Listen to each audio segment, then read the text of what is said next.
coming to get you. Remember, Sally, when I promised to kill you last?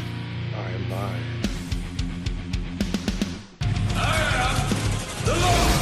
Get off my plane. I have come here to chew bubblegum and kick ass. And I'm all out of bubblegum. John, I'm not gonna shoot you between the eyes. Shoot you between the balls. The disease, and I'm the cure. I'm gonna take you to the bank, Senator Trent. There can be only one. Dead or alive, you are coming with me. Yippee-ki-yay. I'm going to kill them all, sir. What's going on, everybody, and welcome to another episode of Give Me Back My Action Movies, the podcast. I am one of your hosts, Charlie. With me, as always, is my alien drug dealer, Nate. I come in peace. And not far behind him is our slightly balding, but just as awesome alien bounty hunter, Pete. I say more than I come in peace, but not much. I say Blarcy. No, you gotta be like, promise me. Yeah, that's Promise me. That's right. Give me one of your earthly promises. Oh boy. Hey guys, action movie. Yes, action movie. And we kind of got to start this episode a little just to prepare people. And I'm sure we've said it. I'm sure we'll say it in the feast episode, but this is the start of our pre-recorded episode. So technically this is early November, but we wanted to take the holiday kind of off from like Thanksgiving on. So you're going to get us sounding like we just watched another damn movie when we got to talk about it. That's how it's going to be for like the next week and a half. No. What's going to happen is like aliens are going to take over and we're not going to talk about it at all. And everyone's going to think it's really weird that we're not talking about aliens taking over, but it's because they haven't taken over yet. We'll talk about it in January.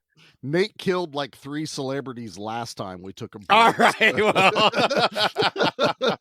We're doing 9 movies in like 7 days. Yeah, it's kind because this is also with our normal recording we're doing that's been scheduled. So does that mean 9 celebrities' deaths are going to be on my hands? I don't know if it was like per episode, Nate, but sure. But it was pretty close. I feel bad about the Kevin Conroy one still. That one's on me. I know, but you still outlived Aaron I don't feel Carter, bad about the Aaron Carter one.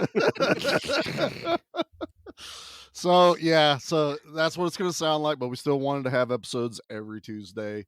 But we just, with scheduling over the holidays gets insane.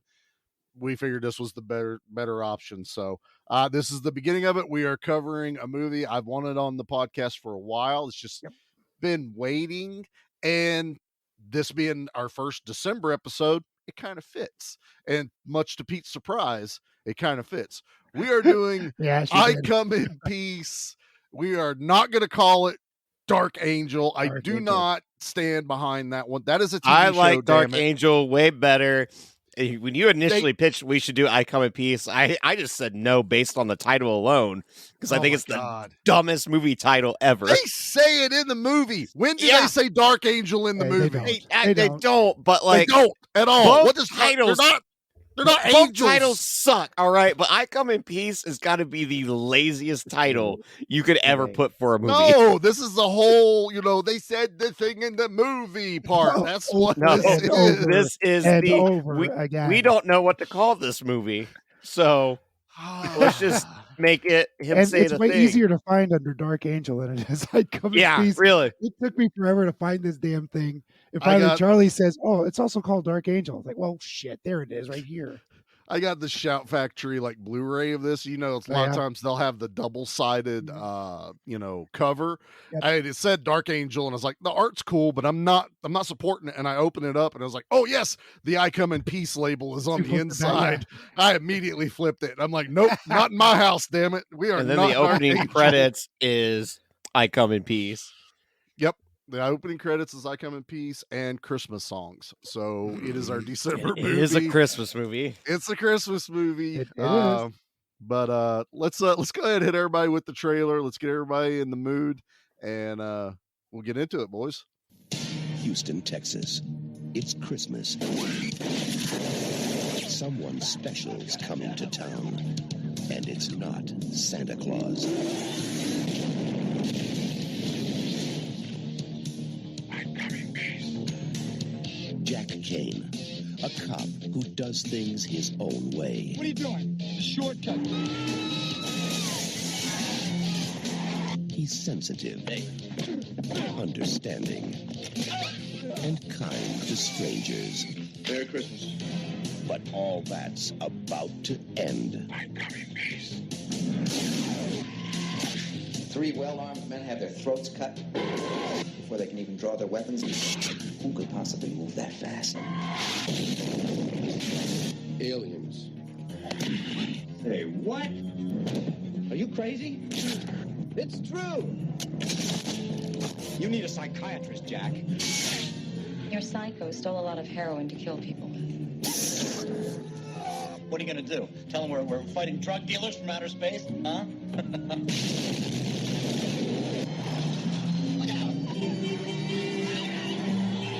Human body carries a small electrical charge, right? You tune the disc to the charge and then...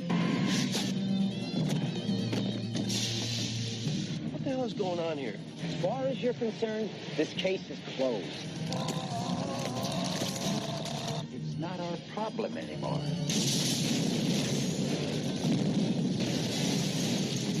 I've had a bad day.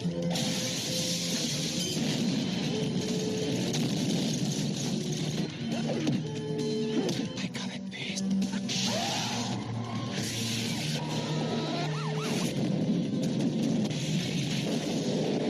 I'm coming, peace. Dolph Lundgren. And you go in pieces. So new fun drinking game. Let's see how many times they said "I come in peace" in the Right? trailer. See? Oh my god! And then they even give away the final tagline. I know, but you guys should thank me because I literally cut 45 seconds out of that trailer.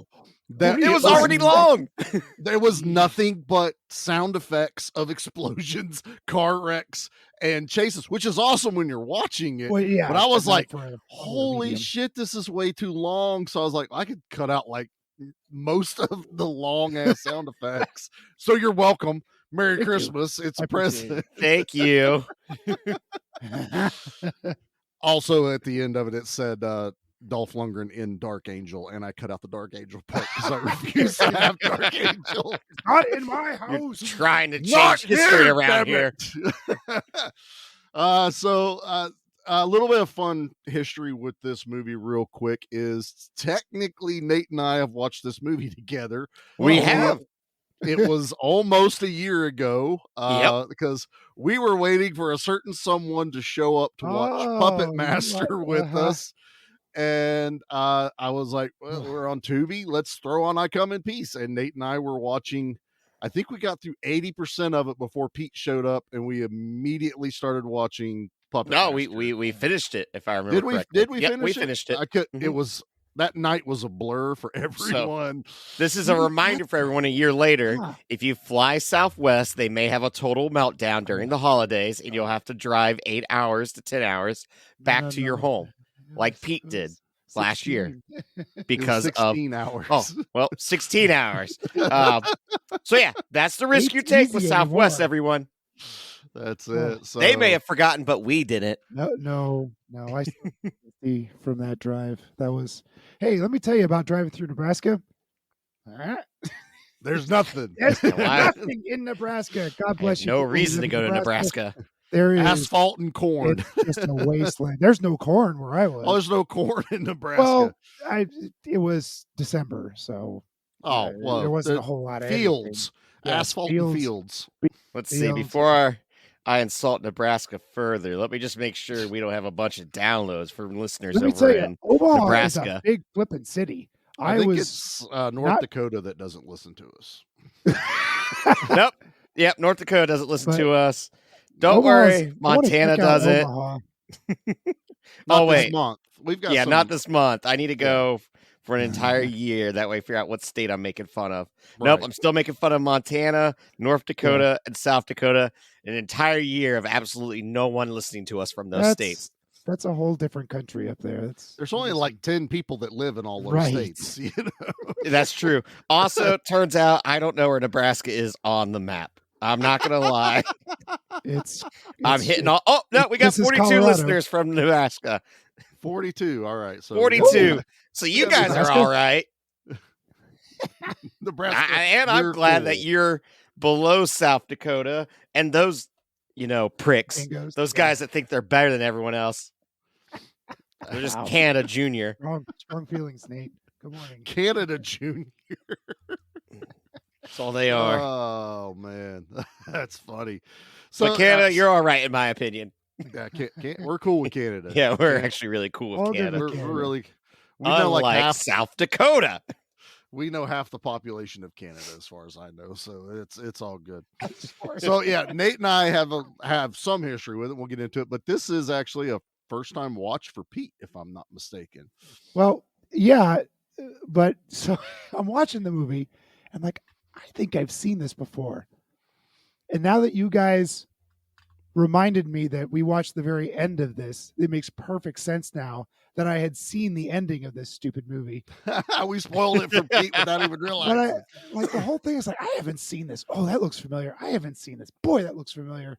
And just this minute that you reminded me, like, I've seen the end of this. But okay, so the rest technically of the movie, all three of us have watched it. That's awesome. The rest of the film is a first watch for me. This never fell in my radar. I don't even remember what year this was.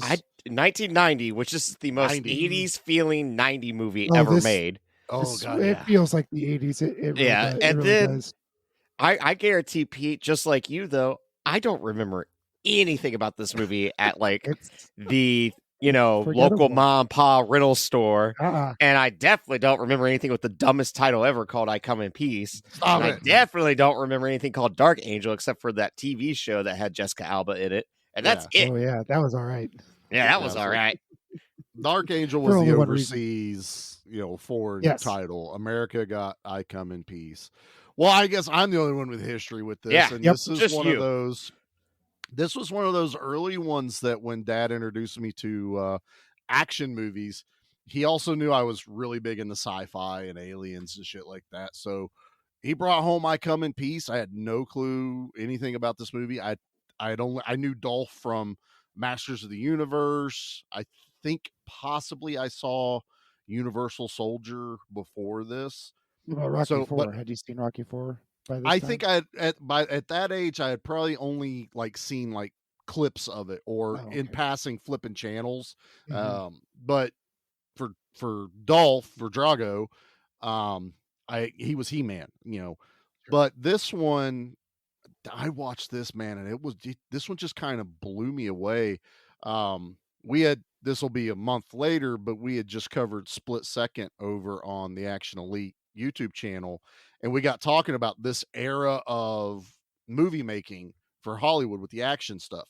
And you had Split Second with Rutger Hauer, you had Dolph Lundgren, I Come in Peace. It was like this transitional period from the high energy 80s rolling into what would become the 90s movie making with more CGI, more everyman characters. But there's this little diamond stuck in the middle for me of things like I Come in Peace, Split Second, Hardware, Class of 1999, all these just crazy sci-fi alien action movies. Mm-hmm. And I have loved this movie forever. Like I said, I've got the Shout Factory DVD.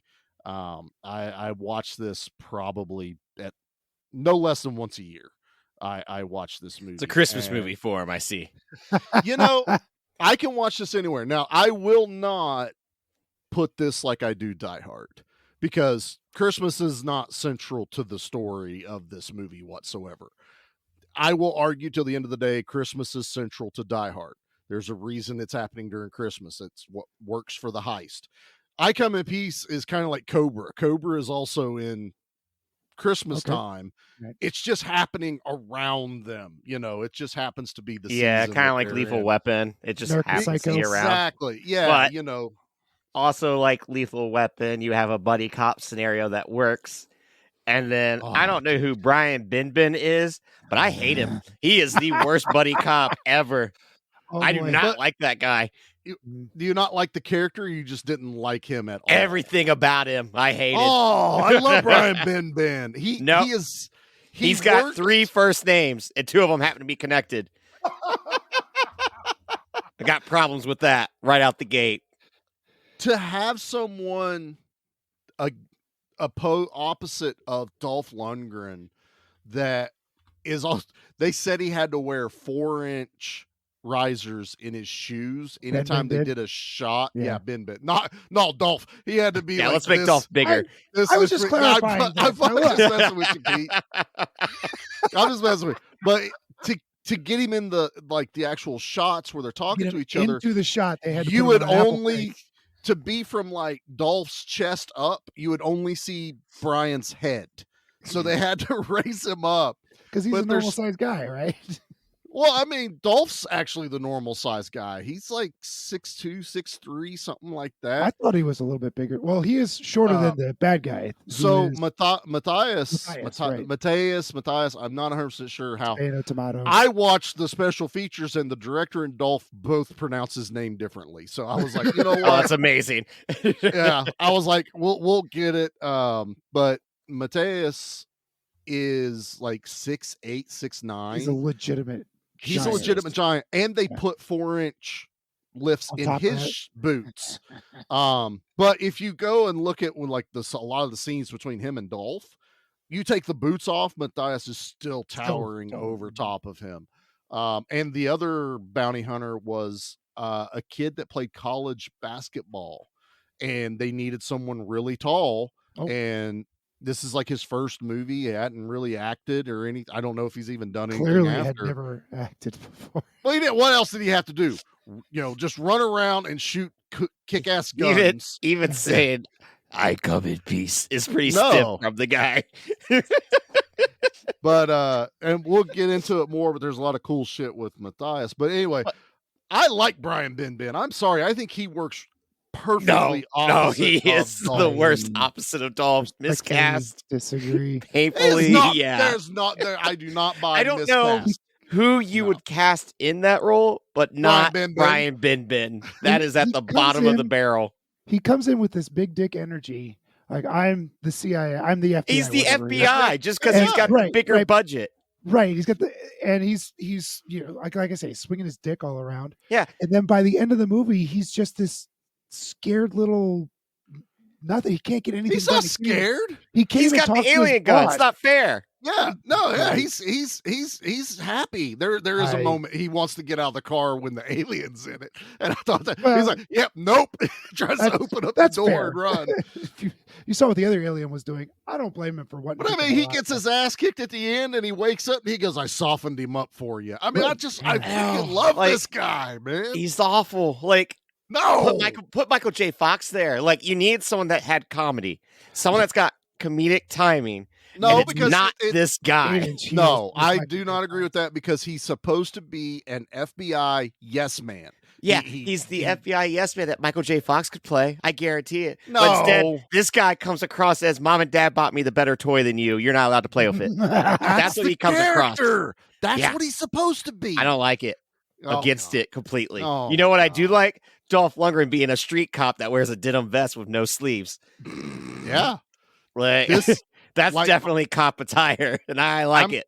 I'm going to say this now. This is probably one of my favorite Dolph Lundgren roles. I'm going to give this movie shit, but I'm going to do the same thing. It's probably one of my favorite Dolph movies. I absolutely love him in this. Like, I know he caught a lot of shit because of Masters of the Universe. It was when he first started. He was still working on understanding his English. He spoke English, but he had a very thick Swedish accent, stuff like that. And he really worked on getting better. And, yes, Universal Soldier came out, but he didn't really have to talk a whole lot in that movie, and a lot of times he could overact. This one, I like it, man. I'm buying him as this, like, I do what I want kind of cop angle. This is, I think I'm going to say this is probably my favorite Dolph Lundgren role. I think he actually nails this as an actor. And I really enjoy how he took the Jack Kane character. Maybe they could have gave him something like Jack Stone or something like that, but it's Jack Kane. I believe that he's the kind of character that when he gives a promise, he keeps it. He's very honorable about the shit. And with Dolph, I can always believe that that dude can do martial arts. Like, he throws everyone off whenever he does that stuff because of how big he is, but he moves so fast, so smooth. And and Pete found out as he watched this, he's messaged us that he like cold cocks somebody with a roundhouse kick and knock them out. And that's the shot they use in the movie. The scene where he walks into the convenience store and roundhouse that's the legit kick that knocked the dude out cold. That kick, I was just impressed that he did it and did them. But I'm always impressed when someone can, raise their leg while wearing jeans. That just blows my mind. You ever see the Chuck Norris, ad for jeans and stuff like that? Yeah, but I mean, I could do it in my basketball shorts I'm in right now, maybe, but it's you're not my jeans. Like, no. See, Charlie, I got the exact opposite from Dolph. All the physical stuff he did was just incredible, and just like you guys said, this dude can fight. He is a martial artist. All the physical stunts that he did, just wonderful.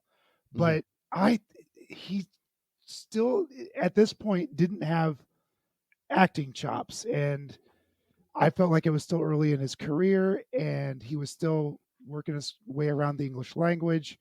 And I thought every line he delivered was so very wooden and almost read off of a card, just off screen. It just, the delivery wasn't very good. It was, and what do I want from an action hero guy? I don't need a great performance. Well, yeah, but it just didn't.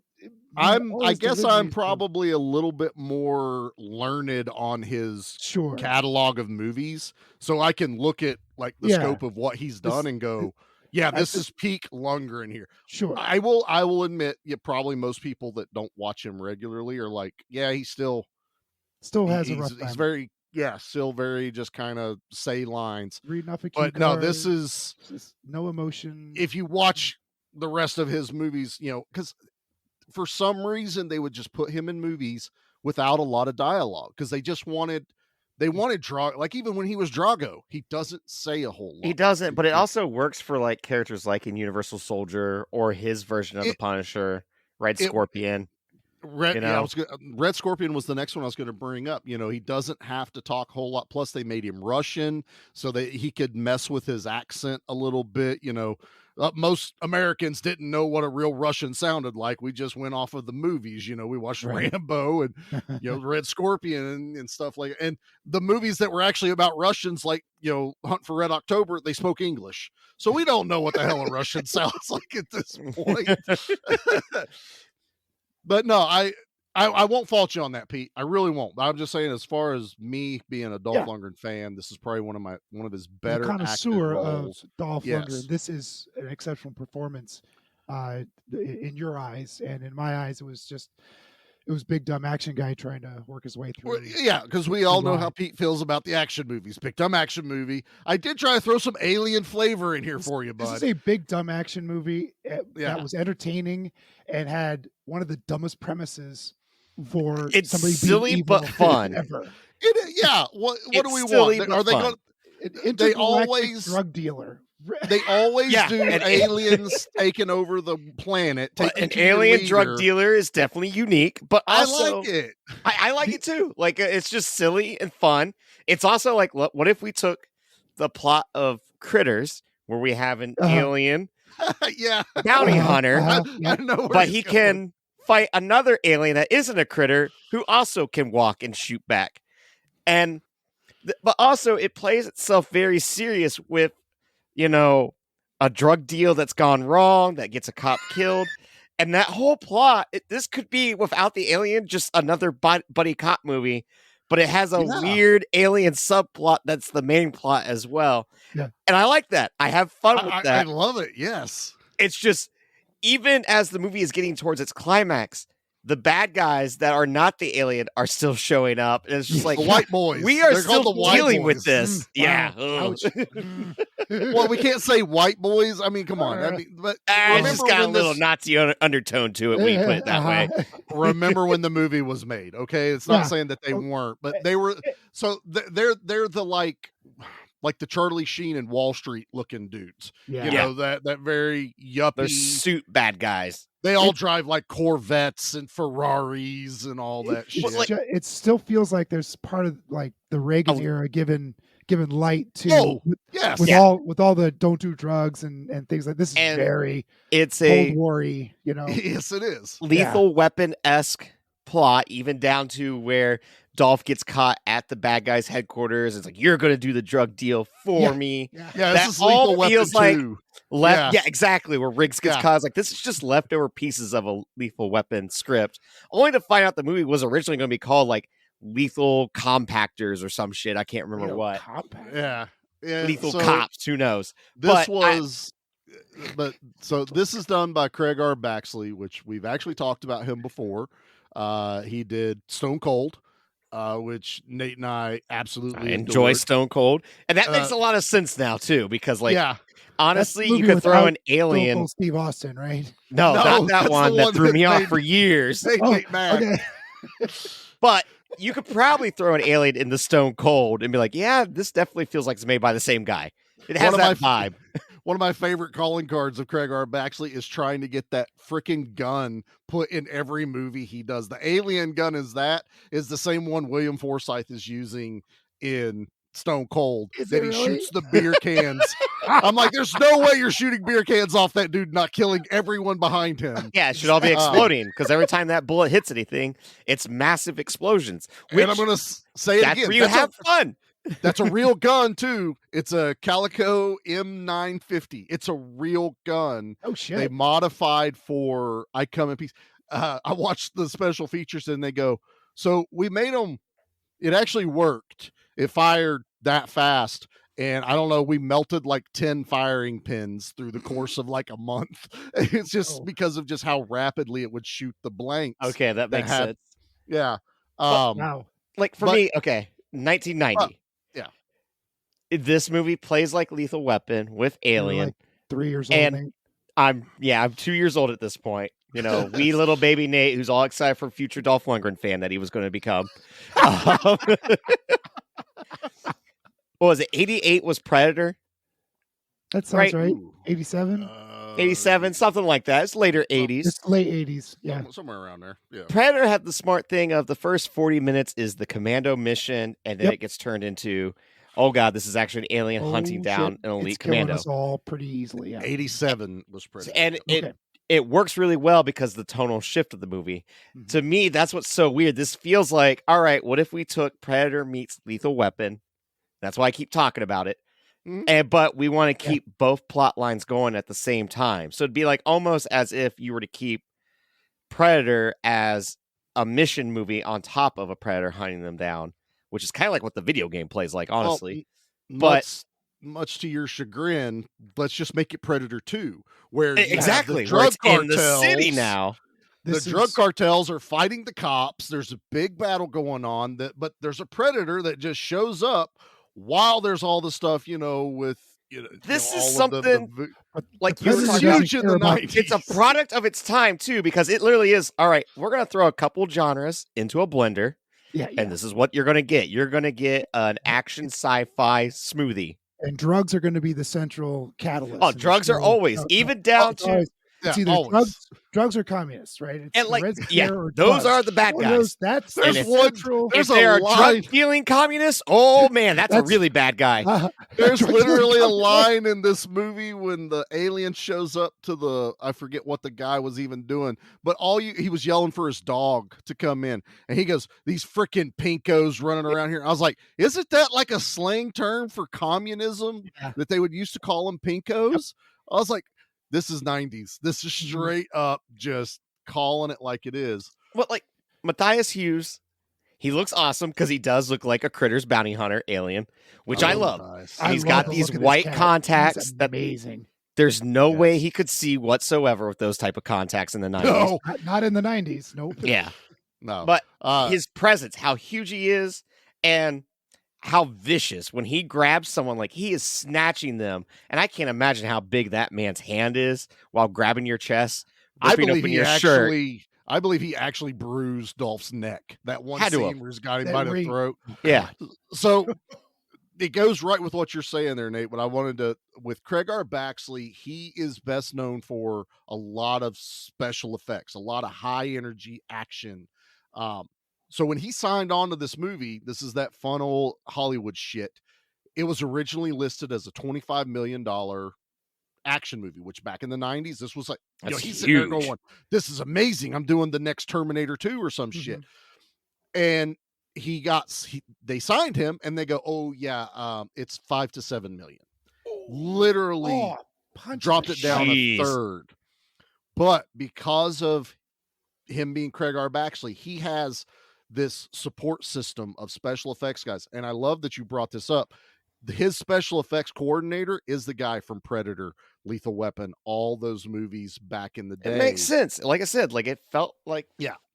And like I'll admit, I had more fun watching this with you than by myself. Like I still had fun with it, but this is a movie, a group movie. You need to get some beers and some pizzas. Exactly. I don't watch this alone. Anyway, and like unless you're me, I can watch. This it is alone. the type of movie though that everyone could be talking. Watch this alone.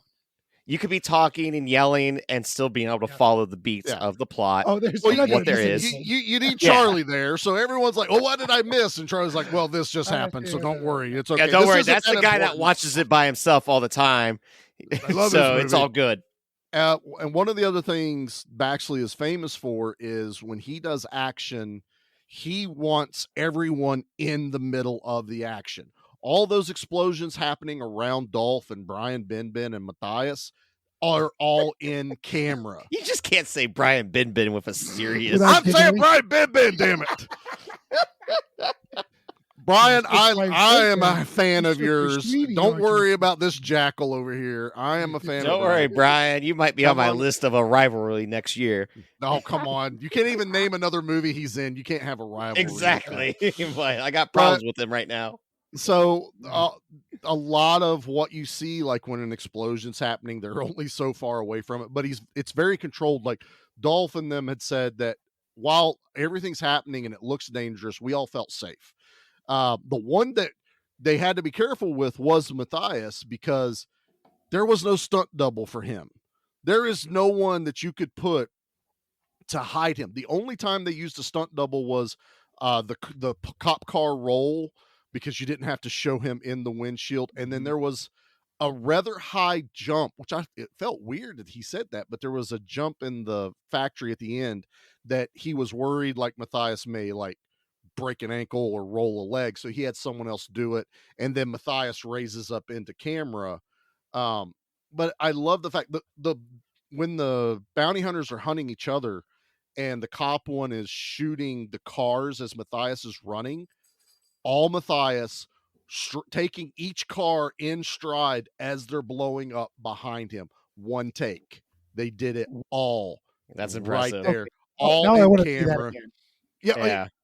It's one of my favorite, like action sequences in the movie. That, and I do love the cop car that's chasing them, because I love car chases in action movies, especially when they blow up, because I love to look at the bottom of the car and look for the cannon that launches it. That is one of your favorite things. I love looking for that. I know. But I love how they took it to that next level. When that car flips, it lands behind something else, and that's when they stop the car. Brian Benben gets out. He's like cheering, and Matthias like instantly comes running around the car, chasing them like a T-1000, and hit the look of shock.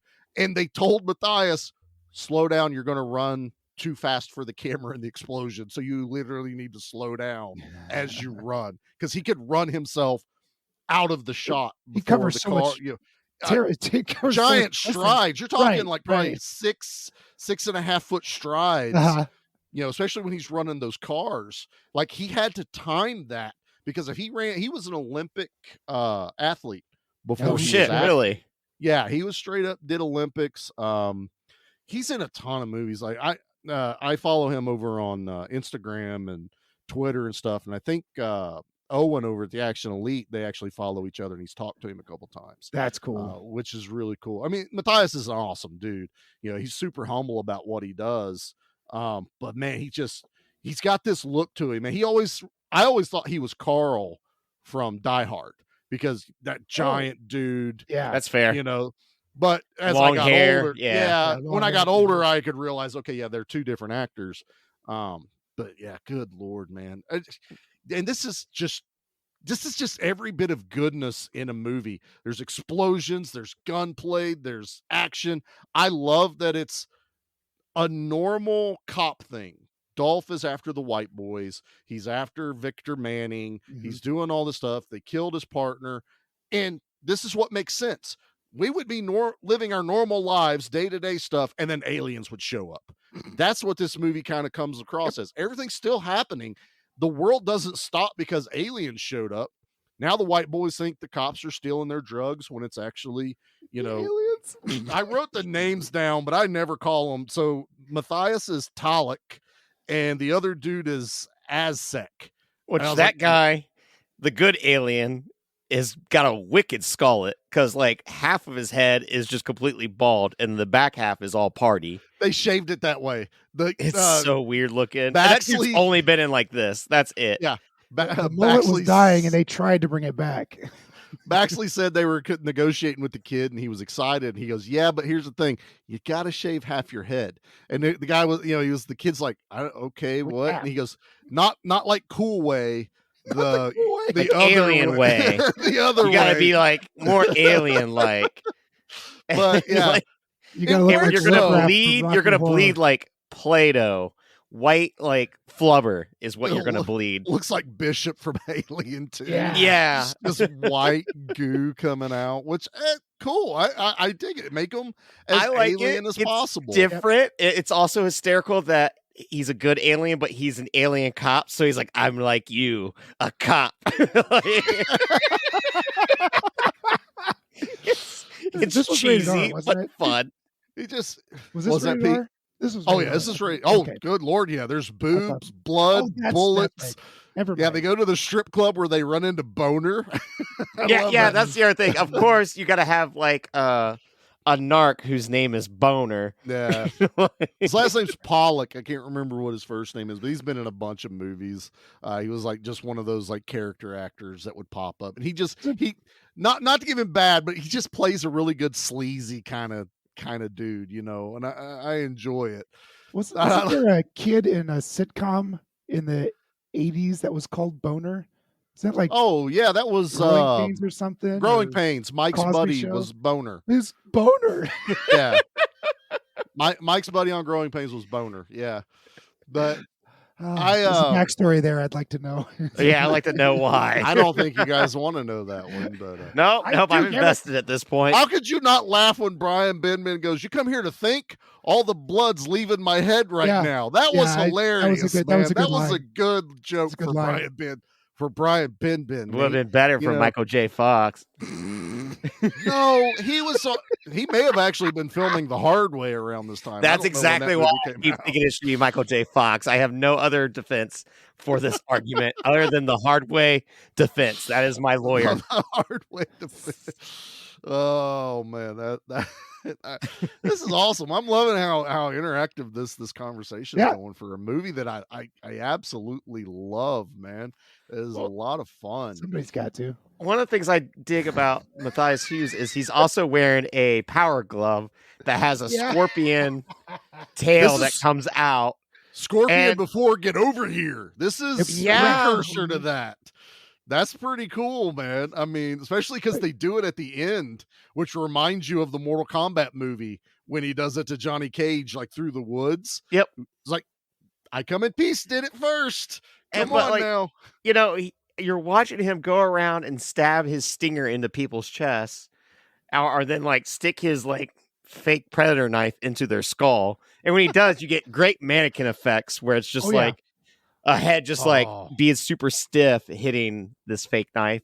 The girl, hers is the best one. Hers is flat out the best when it's just like tunk right into her forehead. But we're like, what is he taking? He's taking our juices for some reason, human juices. And then when you get the reveal that, well, it's just human endorphins are a really good street drug for aliens, you're like, really? That's why he's here, huh?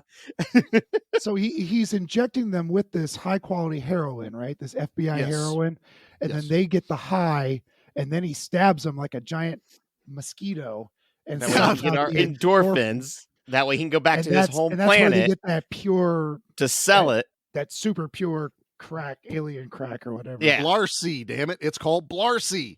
Yeah, oh yeah, you know, human heroin is Blarcy. That makes sense. What was the drug on Riverdale? It was called Jingle Jangle or something. Jughead. I don't watch that. I'm not. I watched like 4 episodes. Super trash TV. And I like how we got like almost all of that explained to us from Dolph's like current / ex-girlfriend, the coroner. Yeah, like, what's with her? Oh, this is absolutely. But this is the other thing I like. There is stuff happening in this movie. Like, this is a great way to show that this is a lived-in universe. That, you know, Dolph has this. Dolph just got back from disappearing. No one knew where he was. Whatever. Never explained, but it worked. You know, I think what it was supposed to allude to was he's that hyper focused on Victor Manning that he was doing whatever he could to undermine whatever was going on. That's why there's this big back and forth with the white boys, you know, throughout this entire movie. But I like that the coroner is like, you know, so they OD'd from a massive overdose of heroin.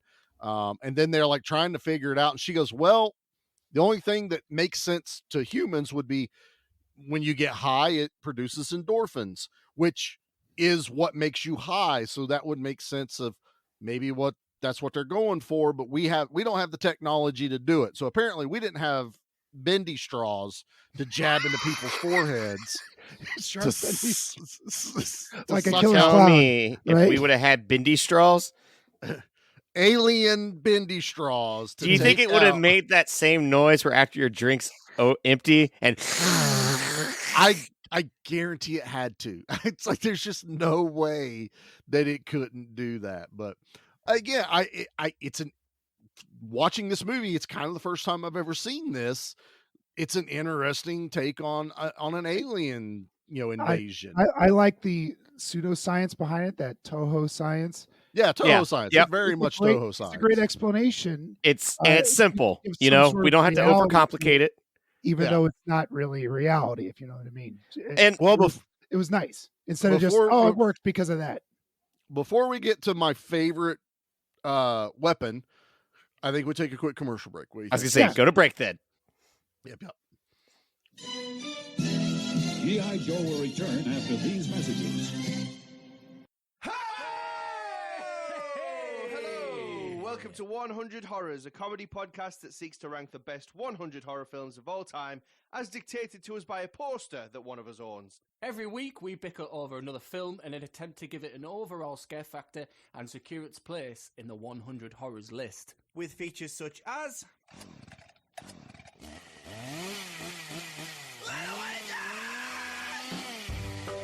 But at least I won't die like that. And... What would you say to them at the funeral? We take a light-hearted approach to horror cinema so that it can be enjoyed by even the most squeamish of listeners. So whether you're the person who's never seen a horror film in their life or the person who has a tattoo of Leatherface on the right arse cheek, there's something to be enjoyed in every episode of 100 Horrors.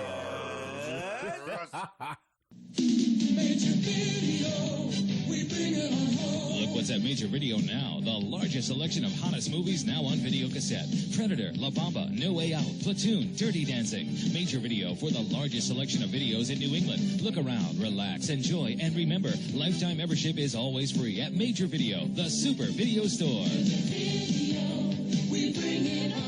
Now on Mineral Spring Avenue, Pawtucket, Armistice Boulevard, Pawtucket, Warwick Avenue, Warwick, and coming soon to Post Road, North Kingstown. Now back to G.I. Joe. Talk about an obscure commercial. Right? Did you find That a was mom cool and as pop hell, video man. commercial? It was great. So after we did the one movie that had the VHS like promo to buy it, Yeah. I've been looking for those, and I knew I Come in Peace was a big VHS thing. You know, that's when a lot of it really took off on rentals. I couldn't find it, so I was like, screw it. I'm gonna just find like rando video store commercials that aren't Blockbuster. And I like this one because the whole ending part of where it's located, I'm like, I have no idea where any of this is. Panini Pataco I would love Boulevard. for you to find one from your area, find one from Columbus, and try to find one from We couldn't Springfield. afford TV commercials. What are you talking There about? might have been sir? someone on a PBS. Public access television.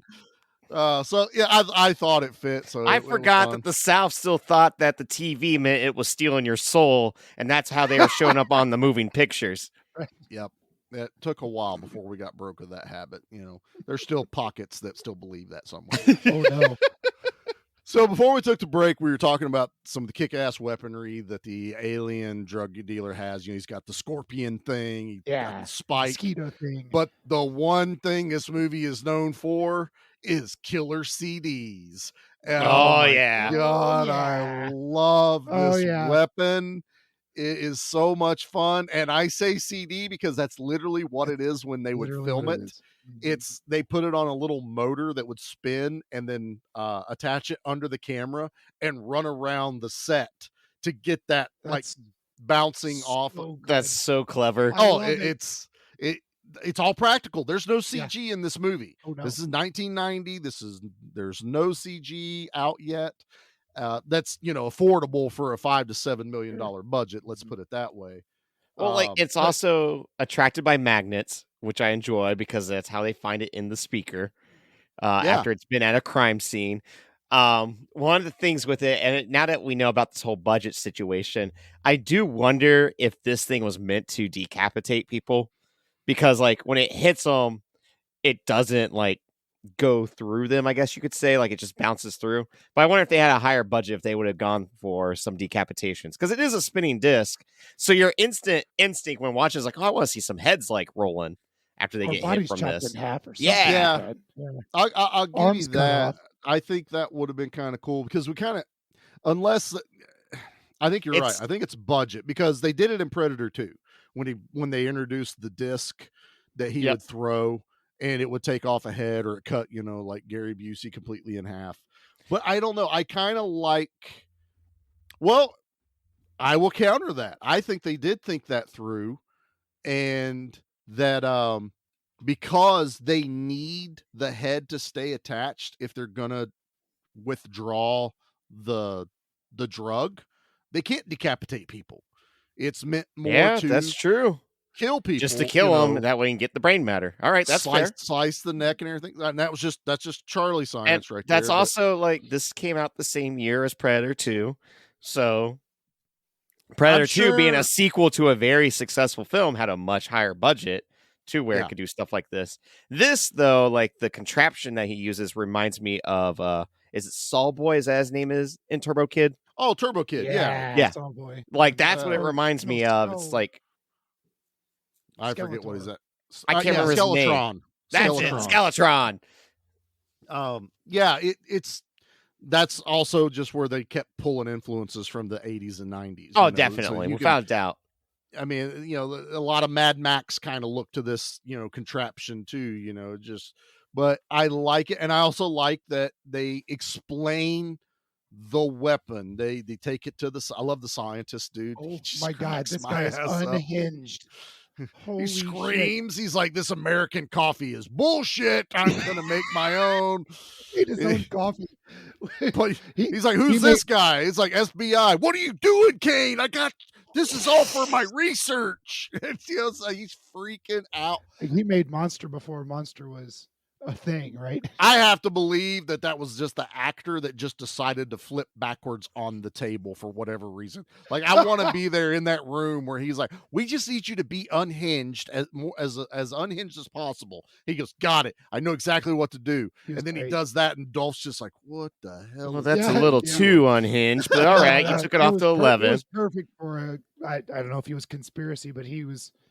Oh, he was. He definitely, had some issues. He had some issues, and then he makes the thing to hold the disc, and he's like, "It almost took my head off 3 times or twice."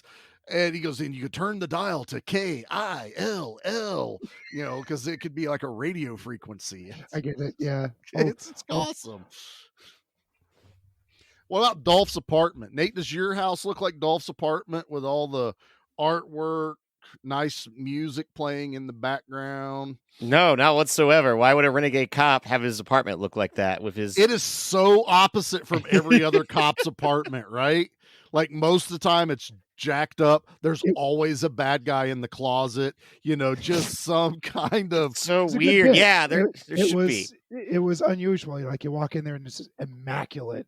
Just he's drinking wine. He's drinking wine. He's not cracking a beer. He's drinking wine. Yeah, my place, there's just, Blu-rays all over the place, scattered throughout, whether it's the bar, the coffee table, the record holder, and then candy wrappers. And then there's usually a hoodie on top of the couch. That way I can just put that hoodie on when I get home. We have yet to find the dead hookers, but I'm sure there. Yeah, there's no dead hookers around this place. No dead one door. No dead hookers. Yeah. You always tell us. Well, you don't open that door. Hey, where's the bathroom, Nate? Not that one. Oh, okay. Don't touch that door. It's the one on the left. Sorry.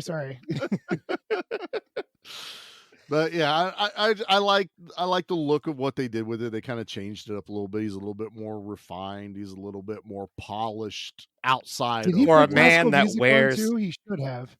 If he didn't put classical or like smooth jazz. Oh yeah, definitely. Apartment. That's whenever the coroner shows up. That's when he puts the Barry let White me put on. Yes. I'll put on some Stevie Wonder to set the mood. Hey, some old school funk. I'm down for that. There you go. Absolutely. Now, there's one thing we have not talked about before we get to the final battle. Okay. That is an Al Leon showing up for literally like 2 minutes where he's wearing a button-up short-sleeve shirt with a tie.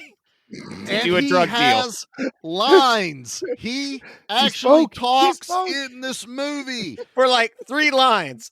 I don't care. Okay, look, Al Leong is our patron saint here. Yes. He is how we grade movies, but damn it, it has been way too long. It's been a long time. We had Al in a movie that we've covered. It's the tie. He's wearing a tie with a short sleeve shirt. You don't do that. Hey, Al can pull it off, man. I'm just saying. He showed up to the drug deal with his dress shirt and a tie, though. I cannot stress this enough. That means he went, I got a drug deal today. I got to look nice. What do I have? Not too nice. Well, this has buttons. Yeah, I got to make sure that I can take it off afterwards. That when I go to the bar and party. But he was at his work. He was at his normal day job, but his side job is hustling drugs. Don't do drug deals at your job as well. You don't cross the streams. I'm sorry, but it is like Al Leong has some amazing deaths. This one makes me laugh every time when he takes off down the alley and Dolph waits a beat and then chases him. Comes around the corner and Dolph's like, where'd this little bastard go? And the whole time we can see Al Leong standing around the corner and he just face plants the ground. Like he is just dead. Boom. And then, that's when Dolph realizes that aliens exist and he has to fight. How he learns. Because Matthias throws him probably 30 feet down the alleyway, which, at that point, you're just like, oh, shit. He just tossed Dolph Lundgren. Drago went flying. How's he ever going to beat this dude? But yeah, Al Leong, I can't say it enough. I love the fact that we finally got another movie with him in it. For being in so many movies, why don't we pick Al Leong? But once again, though, they watched Lethal Weapon and went, we need that guy in our movie. We need Endo. We need Endo in our movie, damn it. That's exactly who we need. So yeah, all right. So we can fast forward a little bit. We can get to the final showdown. I say the final Brian showdown is a little weird, but I It's a like little it. long. It's a little long because it goes long. from set piece to set piece of being Yeah. outside Well, to the warehouse. I like the car chase. I would not want to get rid of the car chase chase is whatsoever. good. I would not get love rid the of car that. chase. Yep. So you get the good cop who gets hurt, gets shot by Matthias at some point in their interactions. He hides in Dolph's car. That's where we get the exposition of what's going on. That's fine. It works. I love the way they die. He literally just blows up for the most Like part. a predator. Like a predator but with more light. Less nuclear. Yeah. And Brian Ben grabs the gun before it goes off, and he goes, I got it. And he's got this gun. And he the rest of the time is him trying to figure out how to use the alien gun. And I love that. He goes, I hit him. Wait, oh man. Oh, I can set it on different levels. Hold on. I had it on level 1. Let me bump it. Nah. He Surprised keeps he didn't messing shoot with it. somebody. He took out the white boys with it. That big explosion. He blows up their car and they all go flying everywhere. And like the difference between level 1, 2, and 3 is just like how much faster it shoots, it seems. Right. It's no still matter shooting what, bullets. it's still shooting bullets and it's still making explosions. The only thing I didn't understand is Matthias gets hit by it and he's not bleeding whatsoever, unlike the good alien who got hit by it and was bleeding. I think he was armored. That was more. going to be my alien armor. You know, if you don't understand bulletproof alien vest. armor. Yeah. He was prepared. He had the drug deal money. Right. For that. He could afford. It's really expensive. And it's super expensive, and the precinct that the alien cop is from had budget cuts this year, so they could no longer afford budget. Yeah, it's a real problem over on that alien planet with cops. So they didn't have spaceships either. They just crash landed into Earth. I mean, it's just it's true. Just boom. Well, really, it's a suicide mission. You are well aware that once you go there, that you will now live with the people. There's no coming back. Terminator logic, right? Nick? Yeah, basically, because Terminator 1 was out at this point, not 2. They'll right. have successful careers in the NBA as large as they are. Yeah, exactly. That's where they were going to go. They were going to go play for the NBA. They're like, it's okay. You'll make a lot of money. It'll be fine. Right. Don't shoot the basketball. This final battle is shoot also, it. This final battle is also very much a 80s, 90s buddy cop trope where the number one good guy, Dolph, in this situation, his partner gets hurt, so he doesn't have backup. He's got to go one-on-one with the head. And his guy. girlfriend's now there for some reason. This is in almost every movie. You see Lethal Weapon, Predator, as we already talked about. It's a trope that is it's successful and it works. Right. You've seen it time and time again. It's great as long as it works. I mean, I have zero complaints about it. You know, Brian, I do like that Matthias is chasing all three of them through this factory for the first bigger part of it. Brian's got him lined up to shoot him on level 4. He's on level 4. He made sure to tell us 3 times. But they set up the trap and they, it's empty. I was like, there we go. There's a gun that runs out of bullets. I figured level 4 was just too powerful, and then it just shut down. Gun that runs out of bullets. What? Right. That doesn't make any sense. Well, then again, it was the cops. He probably had a limited amount of bullets to be able to use for this mission. Again. Yeah. Yeah. Only 2 clips. That's all he was sent with. That's all he had. Oh, you want more, huh? Did you think about the budget? Did you think about maybe you should do your job better? There was a lot of weight, Look, his alien wife has been given a ton of shit because he's never home for little. Yeah, he's always on the street trying to bust endorphin cases. Their kid Jazik has just, he just started school. He's getting bullied, but dad's not there. He needs a father figure in his life, and I don't know if you're the one for him. Yeah. She fooled around with his best friend Jerzik, and it's just, I don't know. We're starting to wonder if Jazik's even his. It's just weird. Yeah. His first name Jizik? No, that's the bully's name, oddly enough. Okay. I have no clue where all that comes from. I think so. with the final battle, it's so simple, but it's the way that Dolph shoots the shotgun by having the pump that goes around the entire barrel. So he's doing it's got the full rack from underneath. Yeah, so he's doing it from the top. It's a very subtle, very cool thing that like any movie could do, but I'm like, oh, that's neat. It's different, and you can't put a normal handgun in Dolph's hand. He's still a big dude. You could put Brian Binbin's stupid revolver with the stupid scope on it. That's 80s and 90s. You gotta have a scope. That's where these damn Call of Duty games go. Well, we'll just put the giant scope on the handgun. It's like, no, don't do that. It might as well have the laser pointer and everything else. Yes. Because he's the rich kid whose mom and dad could afford all the cool accessories. When he's in the backseat of that car and he pulls that damn thing out, it is fantastic when he shoots at the white boys out the back of the car. And it'd be better if it was Michael J. Fox. All right. No. They're driving a station wagon, and not the really big ones. It's a smaller, like Volvo looking thing. But how well do you know these streets? Well enough. Well enough. This final battle though is I like that they kind of mix it up a little bit. So they have to explain, why does the alien just take out Dolph? Well, he's using the drug as, bait. Yeah. He breaks the first two. Dolph has all the drugs that he's been hunting down. So Matthias has to be cautious because let's say that gun ain't exactly pinpoint precision. He might hit the drugs. And I like that Dolph's like, all right, let's do this mano a mano. He throws the shotgun down. And I like the look of Matthias when he's like, he looks at what Dolph's doing and he kind of emulates it. He mimics it almost. He mimics it, but he's like kind of growling, but not. Yeah, it's animalistic right there. And he throws the gun down. They keep going for one another. And Dolph doesn't really know about the other weapons other than the disc launcher, which is why he has the speaker. So I think like the Scorpion get over here thing catches him off guard. Like he doesn't realize it can go that far, how strong it is. I like all of that interaction with it. It's dragging him around. He fights it, and then he stabs it into Matthias's neck. That was overpowers cool. It. I like it. Yeah. And then Matthias just rips it off of his own arm, kind of Predator style. My own weapon just messed with me. I'm gonna cut my arm, cut the arm off or some shit.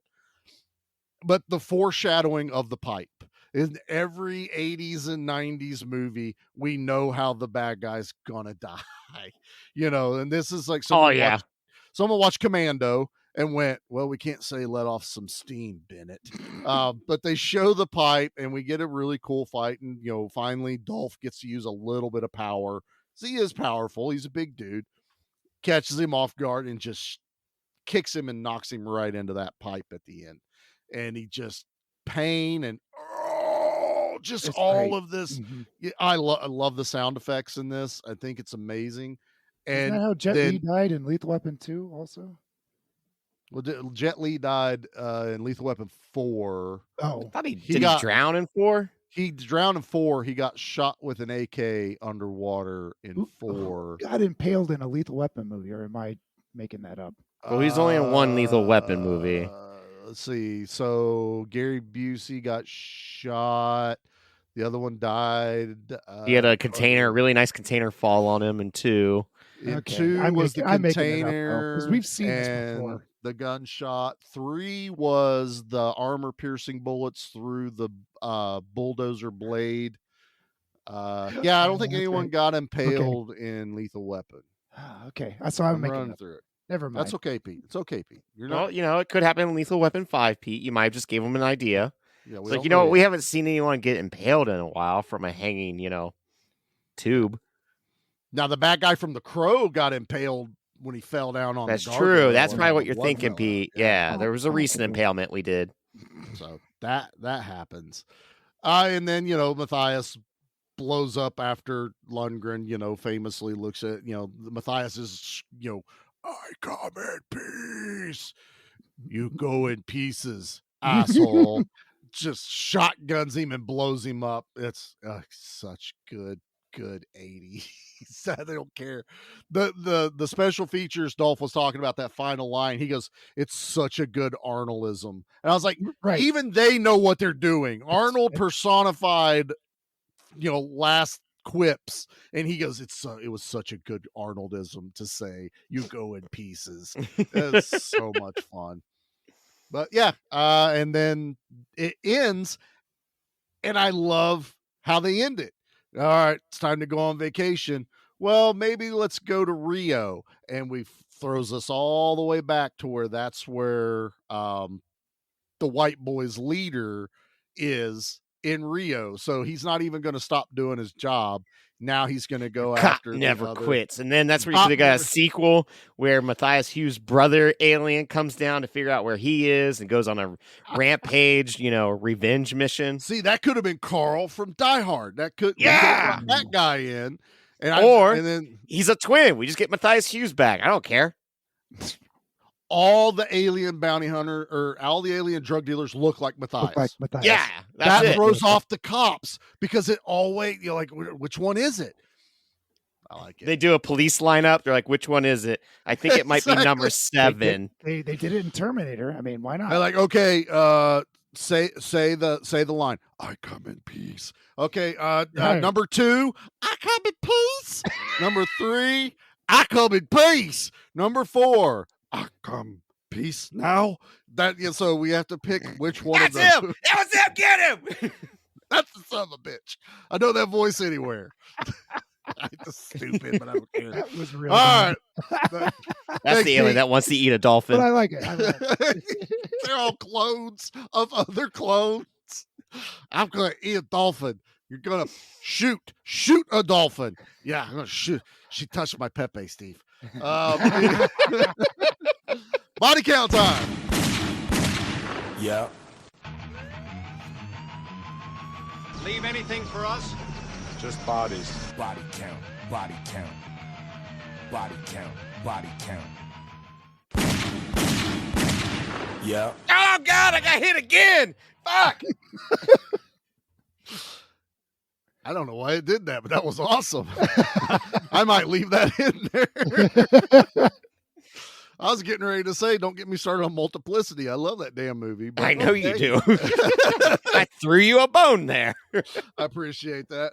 All right, our body count for "I Come in Peace."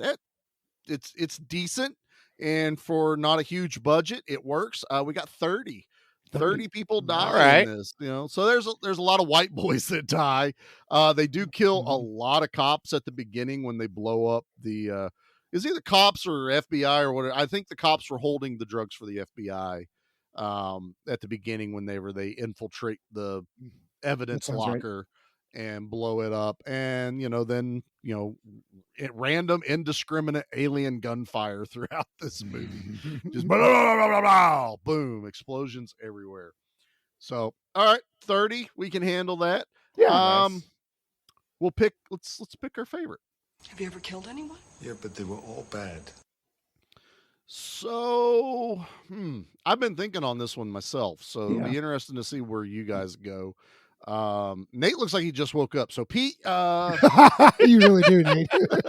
That hair is glorious this morning. Pete, what's your kill of the week? The woman who gets mosquitoed early on. Number one, she's kind of naked there. You mean the most beautiful mechanic to ever mechanic? It was great. It was so much fun. But it was gory and gross and a little sad because she was a pretty gal. I really liked that one. That was a lot of fun. She can fix my exhaust anytime. Your butt? Wait. Well, she, that means she can get into my carburetor. Well, she wasn't naked. Wait a minute. Hold on. No, she had a that was the gal. Yeah, she was a classy mechanic. Right. She wasn't doing a topless. The only I let her get underneath my muffler. Oh God. That's your butt again. Is everything in a car a butt? Anything that does with the exhaust is don't. Right? She could change my oil anytime. That fine. That one tracks. Or There we yeah. go. I'll let Use her. my dipstick. Use my dipstick any day of the week. She can flush my transmission if you catch my drift. Ew. No one's catching your drift. Stop it. What's your favorite kill, Nate? She could change my brake pads. What? Sounds like you wear adult diapers. What? You rotate these tires. Keep going, dude. You got more on you. I'm running out of ideas of what mechanics do. Have you got some nuts she can twist? She can jack me up anytime. There it is. Spark plugs any day. All right. So a lot of these kills are not very they're basically just guy gets shot. Yeah. The only one I'm gonna go with, I guess, is the third guy that's killed by the spinning CD, because it hits him in the neck, and that's where we get like a nice. It's clearly him holding his neck and pressing the blood packets for them to come out. Flying out. And that's where, like, when that happened, I was like, God, that guy should have got decapitated. But a lot of the movie is just giant explosions. Like, there's nothing really memorable. I mean, that guy that got hit in real life, that was a good kick. He doesn't die. He doesn't die, though. But it's a good kick. Oh, that's an excellent kick. Because it was. Exactly. So that's mine. Yeah. In all reality, it's what Pete said. It's the violence of how he stabs the spike into that girl's head at the end, because they've played with it every time he's done it. They've shown us, okay, it goes into it, and then the camera cuts, and then the next one you see a little bit more, in the camera cuts. Hers was, now you're going to get to see what's actually happening, and it's just that thud into her forehead. But in honor of what this movie is and who is in it, my favorite kill of the week is Al Leong in this movie. And he just flat falls face first into the ground. We don't see him die, but we see him dead. And I have to give glad that you to, brought that up, though. I have to give it to my man Al Leong. Sure. I was actually sitting here thinking, like, what the last time we had Al Leong on the show? It might have even hot minute. It might have even been Showdown in Little Tokyo with Dolph Lundgren again, because he's one of the henchmen that Dolph rolls the car over and blows up the other one at the big bad's house. So yeah, I think 2024 I need to find some more Al Leong movies. There's your goal. Right. There we go. So, I approve. Yep. All right. And speaking of which, it's the man himself.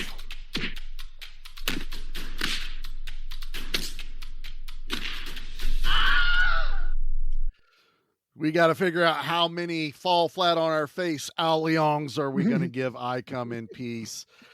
Pete, first time watch for you, or first 1.5 watch for you. Right. What are you giving the action sci-fi classic I Come in Peace? It's no mystery that these kind of movies are really not for me, but this was a lot of fun. I enjoyed it more than an Executive Decision. I'm going to give it the same rating as a 7 because it's competently made. The acting is dodgy. The special effects were great. And the absurdity of the movie is what really gave it the most part of its higher rating.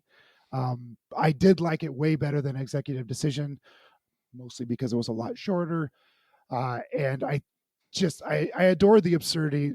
Alien drug dealers are ridiculous. It made me giggle. This is a movie you need to watch with friends, though. Grab some pizza, grab some beer, and a couple of friends, and have at it. It's going to be a good night if you do that. Absolutely, I agree with that 100%. That's a fair score, man. I'm really impressed. I'm glad you liked it that much, honestly. So, Nate, I'm just take Brian Ben out of the equation. I cannot take Brian Ben out of the equation. That's why I'm going to 6.5. But I agree with everything that Pete just said. That it is. I mean, it's absurd and fun. It really is. This is one I recommend. Watch it. Find it on Tubi as Dark Angel. Stop I'm it. not. I come in That's how peace. you find it on Tubi. You I put it in know. the title of the movie. I know. But you are going to write be, them an email. in a time capsule of a forgotten Yes. era of how movies could get so ridiculous, but they were made and taken seriously because they had a real budget where like something like this just would not be made. Like, unfortunately, Yeah. I would like to see a modern take This- on something like this, This lot is of a fun. great example of what Give Me Back My Action Movies is. I would love a resurgence of this type of movies. Oh, Charlie, you said it perfectly. This is exactly what this podcast is all about. Is bringing to light these ridiculous films. Make of the our past. Expendables. That's what Expendables 4 should have been. Is they were hunting down aliens that decided to alien come drug back. dealers? Yeah. Yeah, And alien drug Brian dealers. Ben shows up at the end to save Yeah, the day. nope, alien dictatorship or something like that. Like, yeah, There's bound to be an Expendables 5, isn't there? I mean, they can. no, we that don't, fourth one tanked so hard it made Oh, no did it? money. Yeah. Yeah, and it was not good. Well, I had fun with it. It's just not good. No, But it's- yeah, no, that's You're up, that's- Charlie. Lay it on us. So yeah, I mean, this is another nostalgia heavy movie for Sure. me, man. I grew up watching I Come in Peace. This is another one that shaped me. This is also like kind of influenced me and got me kind of excited where I'm even thinking about digging more into this particular era of movies. you mean the alien bounty hunter era? Well, there's alien bounty hunters, then there's stuff that's like the alien machinery like gone awry. There's movies like Moontrap with Bruce Campbell and I can't remember the guy's actual real name, but he played Chekhov in Star Trek. Walter Koenig. Yeah, Walter that was a Koenig, weird yeah. movie. It's a very weird movie, but it's one of those like I have seen that one. it's really wild. It's a precursor to movies like Nate's favorite Virus, with Jamie Lee Curtis. And then you got like Chopping Mall, which is robots gone bad. I love this type of movies. This is like if I have a small little subgenre that's probably my it's creature features like Deep Star 6 and then science gone rogue. But yeah, I Come in Peace fits in that because it's very sci-fi, very action-y, mixed around, with aliens and shit. I'm giving this one an 8.5. It's definitely a Charlie movie. This was a Charlie pick. I understand where you guys are coming from 100%. And I think all your scores are fair, except for Brian Ben Nate. Hey, that's on Brian Bin, not on me. It is not on Brian Ben. That's also that is on the clan Bin as well for deciding to keep that name. That is, he is a national treasure. Stop it. Leave him alone. I am Connor Bin of the clan Bin. I am the Highlander. It's not like his name in the movie was Ben. I mean, it was Arwood, though. I'll give you that. It was kind of a bad name in that. But yeah, so good scores all around. Well deserving of the Al Leong score rating. I've got of some the movie. Arwood for that mechanic. Oh my goodness. If you were a car guy, you could have made the Woody joke, but you're not a car guy. We're not, clearly. Yeah. Or, I have a Willys to show her, which is a Jeep thing. So I can do this all day long. Yeah, you I can could. do You're this the all day van long. guy. Like I got nothing. I'm gonna, see if she wants some free candy out of my van. Don't no, whoa, no, whoa. Well, it was Halloween. I have candy left over. Damn it! We all And I got drive a candy van. left over. It was too cold on Halloween for those kids to walk around. Oh, They no, were we had- all Spider-Man with jackets. All of them. We had quite a few. So We had all right, one. Nate, It you got snowed a like half an inch on, Yeah, on it was Christmas, cold. not Christmas. oh Halloween. wow. It was cold, but we had every Halloween we do like a nice big bonfire, and we have a good time with it. And that's the time we clean out the dust collector in the wood shop. So Anthony will sit over there and like throw shovels of dust into the that's fire. so cool. And it launches in the air. It was pitch black.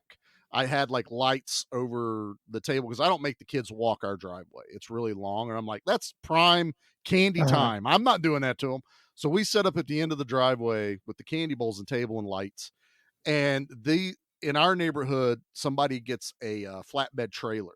and gets like 10, 15 kids and takes them around the neighborhood. Nice. Anthony saw him coming, and he waits till they just get up, and he takes a big old shovelful and throws it in the fire. And I mean, it launches in the air. Yeah. Every one of these kids are like, what the heck was that? It's the greatest thing I've ever seen. Did you see the fireball? It was it was perfect. It made their night. They had candy high and they saw the devil. That's all I can say right there. Nice. That's great. But all right, Nate, you got a trash review for the movie? I do. This one took me a minute, so let me get my app out. All right, I'm ready. All right. I'm the trash man. I come out, I throw trash all over the ring, and then I start eating garbage. And then I pick up the trash can and I smash the guy on the head. Oh, that's going to be a disaster. All right. Bear with me on this one because it comes from Yo Magnetho,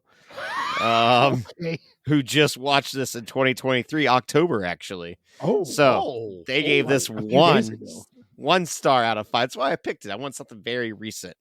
Okay. Sadly, the movie doesn't shy. I watched it on VHS a long time ago, but I found it unlogical and naive. After revisiting the film with my adult brain, the idea of scorpions like aliens who extract human brains and have powerful guns, which, by the way, can't kill anybody, but for compensation, explode everything around the main characters, was really awesome when I was younger. Also, the line "I come with peace" was really funny, after which the alien kills someone. However, deserved 1 star, winky face. I don't know. What? Who? I don't. What's wrong with our education system? Is it really that bad? Because after hearing that, I believe it now. Well, now I got another one I can do real quick too. It better not be completely against Brian Ben. No, this one's also October 2023. Oh wow, okay. It's also a brand. Can't believe it's not the Terminator. Sure, that was their review. Oh, that's their review. Can't believe it's not. Look, Terminator influenced so. Oh yeah, much, like though. Terminator changed the landscape of what you could do with action and there's sci-fi. no getting around it. I mean, that you got movies like Nemesis, just killer assassin robots sent from the future. There's a whole other genre around that ties into the movies I like too, man. It's just what it is. But we got absolute I say it's gold because we just got so much of it, man. It was just so much direct to video goodness that you could just go rent real cheap and just have fun with. And a lot of times they're bloody and gory and boobs everywhere. And, it's our kind of movie. So, all right. I like it. We had a lot of fun. So was a good time. I said, we are recording these early. So, that's why we talked about Halloween. That was just a couple days ago for us here. Right. And as we go through, probably even into the beginning of the next year, all of these are going to be pre-recorded, but we won't beat you over the head with it. We just we like to set the stage. So, like, why does it sound so weird? Why does it sound like they just recorded the other one 10 minutes ago? Because we did. Probably did. Yep. So a lot of fun, guys. I'm really happy with how this went for I Come in Peace, one of my favorites. And if you want to follow along, find out the movies we're getting ready to cover next, as long as Charlie remembers to post everything at the beginning of the month. I legit don't even know what the next movie is after this, so you just keep an eye on the socials. It's your pick. It's after this, so it's all this December. I think we're technically only doing one Christmas movie. No, I mean, this one was a Christmas movie. It had Christmas trees in it. It happens during Christmas, but I don't. Our rule was it had to be at least snow or something to tie to the time of year. So while there's no snow wherever they are, it is Christmas, but this isn't a Christmas movie. Not even close. I picked our Christmas movie for the action slot. So I do believe we're doing your pick of Dead Snow 2 next week. Sweet. Red versus Dead. First time watch for me. I've seen this first one, and you've assured me that the second one is better. I have seen neither, so I will only be You seeing the second don't even one. need to see the first one. I think It's not great. part 2 kind of gives you a little 2-minute recap. Oh, perfect. Yeah. That's all I need. And our actual Christmas episode is going to be, we are covering last year's Christmas action movie, Violent Night. So that is one I'm looking forward to. That's a good time. Yeah. It's like Die Hard, but not Die Hard. So it's going to be Die Hard with Santa. Die Hard makes a cameo appearance in the movie, so it all fits. And then I think our final December movie is a Pete pick. Actually, we tossed him a bone. We're doing Troll Hunter, so be looking for those to come out. I love the heck out of this movie. It's so good. We'll keep the New Year's movie under wraps just for a little while longer. What do you say? Just a little bit. Yep. Just a little while. Just a little while longer. We'll keep that. We're going to start off the new year pretty big, so just be ready. All right, and if you want to follow along, you can always come over and check us out at Give Me Back My Action Movies, the Facebook group. Give Me Back My Horror Movies, the Facebook group. Both of us are on Instagram under both of those. We are on X, we are on Threads, we are on TikTok, we are on YouTube. You can find us anywhere. We're in a couple of Discords with other podcast shows, so we're all over the place. You can find us. We're not hard to find out there. Make sure you rate us 5 stars over on Spotify and Apple and any other place that lets you rate it or write a review. I, once in a while, am able to go over there and dig around and see if anyone's wrote anything, and they haven't. So maybe this Christmas someone will write us a nice that review. should be the Christmas gift to us, is that you leave us a review. Write us a nice review. So yeah. All right, gentlemen, I would say, do we have anything else going on? But because we're pre-recording this, we don't know if we do or not. So start of December, gentlemen. End of the year's coming quick. Weird. 2024, bring it. I like the even numbers better than the odds. Okay. Sure. Well, no, it's just like a thing that, you go in, you bet black. I don't bet red. I bet black. That's what I do. You bet black. I bet black. Blah, blah, blah, blah, blah, blah. We already did that all at Halloween. Stop it. It's fine. All right, Charlie, what's the good word? You're discharged, Sarge. Wait, no, that's not even the right movie, damn it.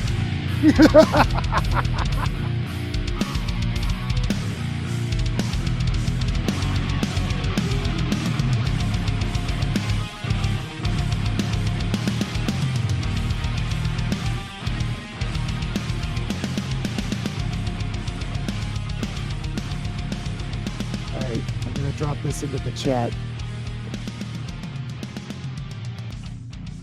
It's legit. Go ahead and click on it. Yep. Okay. So Pete just sent something to us that Brian Benben got his own show, and it did so bad that after 4 episodes, it got dropped. And they didn't even air the other 5. But for it's a grand total of 9. Ben show. I mean, the Brian Benben show. You know, that classic show that we all can't wait to get a 4K restoration released onto Netflix. That way we can all binge watch all the Brian Benben, the comedic genius, Brian Ben. I can't believe you flubbed on saying binge bin. That would have been perfect. It's early for Nate. It is. There's Brian was able to return to the station as a replacement for a human interest reporter who has killed covering an ape exhibit at a zoo. It also stars Susan Blumart. I've probably mispronounced that. Blah, blah, Mark. Blah, blah. Oh, the pilot aired 2 days before my birthday. So that was the gift to the world before I arrived into this world, was the Brian Benben show.